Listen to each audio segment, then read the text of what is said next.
পুনৰবাৰ কৈছোঁ যে BTRত আমি এটা বিশেষ চকু আমি দিম। গোটেই আমি যুঁজ যিমান আমাৰ শক্তি আছে গোটেই শক্তিটো আমি তাত লগাম আৰু তাত গৈ নিশ্চয় আমি বিজেপিক দুৰ্বল কৰিবলৈ বিচাৰোঁ। যদি বিজেপি যদি বিচাৰে তেতিয়ালৈকে BTR দখল কৰিব। আমি বিজেপি আমি তেওঁলোকৰ সপোন আমি বাস্তৱ হ'বলৈ নিদিওঁ আৰু পৰৱৰ্তী দিনত আমি নিজৰ ধাৰাবাহিকভাৱে আমি নিজৰ কথাবোৰ আপোনালোকৰ সন্মুখত প্ৰকাশ কৰিম।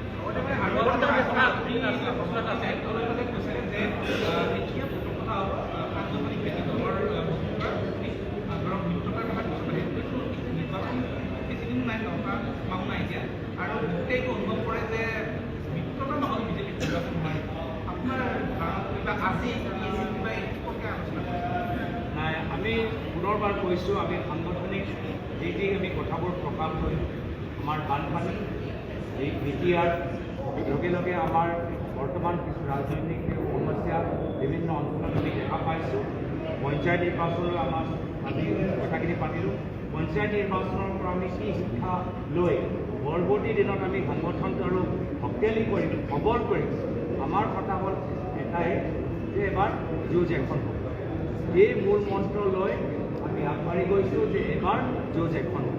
তো এই যুঁজত মিত্ৰ লাগে মিত্ৰ নালাগে কি ধৰণৰ মিত্ৰ লাগে নিজে আমি প্ৰথমে যুঁজৰ বাবে আমি মিত্ৰতাৰ বাবে আপুনি যেতিয়া সভাপতি হ'ল তাৰ পৰিপ্ৰেক্ষিতত যিটো ডেডলাইন দিছিলে তেওঁ কিছু কম্প্ৰমাইজ কৰি ক'লে যে আমি কিছু ৰম কি কয় চাম।